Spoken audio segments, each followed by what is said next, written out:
welcome to a new episode of Journey of a Christian Writer. In this episode, I'm going over plotting and outlining, combining the 3-act structure and 8-point arc. Every story has a beginning, middle, and ending, but when it comes to plotting and outlining, things become much more complex than just pen and paper. Writers and authors can take many different approaches and methods to plotting and outlining a novel or short story before taking on the drafting stage. Some writers use the snowflake method, some writers use the save the cat method, and others use the good old plot diagram. While plotting and outlining can be extremely detailed, I myself am not an extensive plotter that knows every scene and sequel prior to writing stories, as I like to give my characters more freedom and exploration during the storyline. After all, it's their life stories. I'm just the one writing it. Nonetheless, I'm also a planster that likes to know all the major plot points prior to writing the first drafts of my novels or short stories. Plot points are pivotal story events that absolutely must happen to complete a story. But before I go over combining the 3-act structure and 8-point arc, first I'll discuss exactly what these two plotting methods consist of and how to outline them. 3-act structure is a plotting method mostly used for plays, movies, and TV scripts, but many novelists and short story writers also use this structure. The first act is the beginning, the second act is the middle, and the third act is obviously the ending. Here is a diagram of the 3-act structure. As you can see, the first act is called the setup, the second act is the confrontation, and the third act is the resolution. The setup is the introduction of the story where the exposition, inciting incident, and plot point 1 take place. Characters and settings are introduced, exposition, and something happens to set off the story and alter the character's ordinary world, inciting incident, resulting in a point of no return, hence the plot point 1. For Act 2, the middle, the confrontation, this is where the midpoint and plot point 2 take place. The protagonists or characters have grown, but another major setback has happened, the midpoint, causing the stakes to rise. As a result, the protagonists or characters go into an action mode with renewed strength, hence the plot point 2.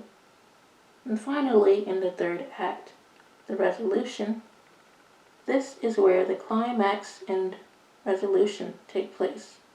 Sometimes a pre-climax is set before the climax, but overall, this is where the protagonists or characters face and confront their greatest challenge, the climax, and the story ties up and slows down, showing the characters' new stasis in ordinary world and how they have changed for the better or worse, hence the resolution.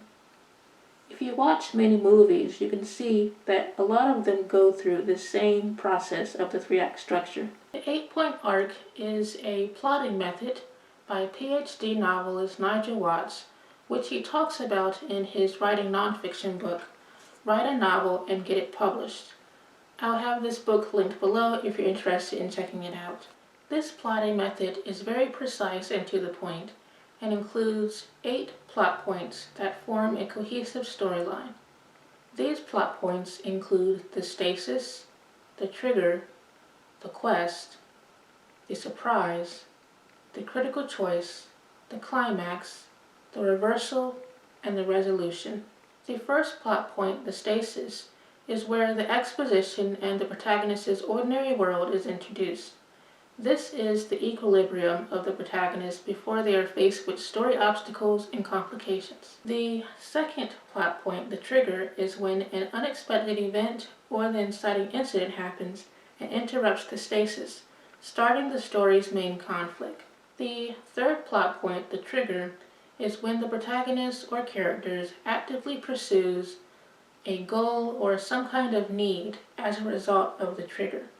Hence, this is where the protagonist's inner journey begins to unfold. The fourth plot point, the surprise, is when unexpected twists and turns and complications arise. making the quest more challenging and difficult.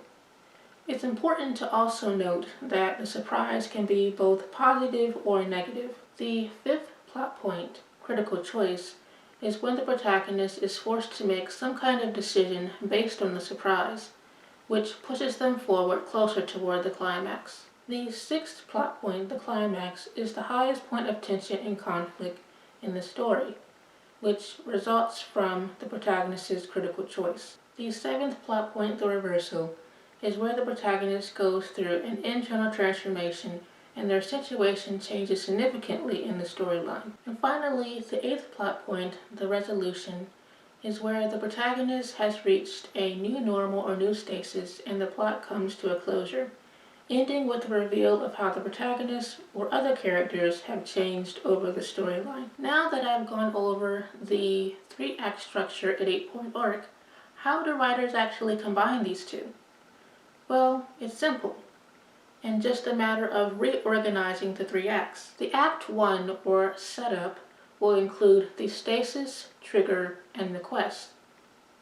The Act 2, or confrontation, will include the surprise, critical choice, and the climax. The Act 2, or middle, is the largest part of the entire storyline.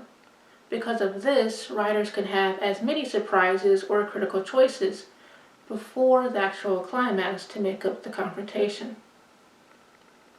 And finally, the Act 3 will include the reversal and the resolution. Every writer is different when it comes to plotting and outlining, and it's important to discover what actually works for you. But combining the 3-act structure and 8-point arc ensures writers have created complete plot lines for their novels or short stories. When plotting and outlining your stories, maybe consider experimenting with this creative process and see how it works for yourself. Alright, that's all that I have for this episode. I hope it was helpful, and until next time, happy writing. For more detailed information on the subject of this video, and other writing tips, tricks, and out-of-the-box ideas, you can visit my Eartha website and check out my writing blog, The Brainstorm, of my menu navigation. Just go to emmabullbooks.com and you'll see it there. I hope you enjoyed this latest video, and thank you for watching. My publishing company, Risen Halo, is now on Pango Books. Pango Books is an online platform where readers can get used books at discounted prices. Are you an avid reader? Interested in getting my Christian fiction books at discounted prices? Then follow my shop to get the notifications on special sales. God bless, and thank you for your support.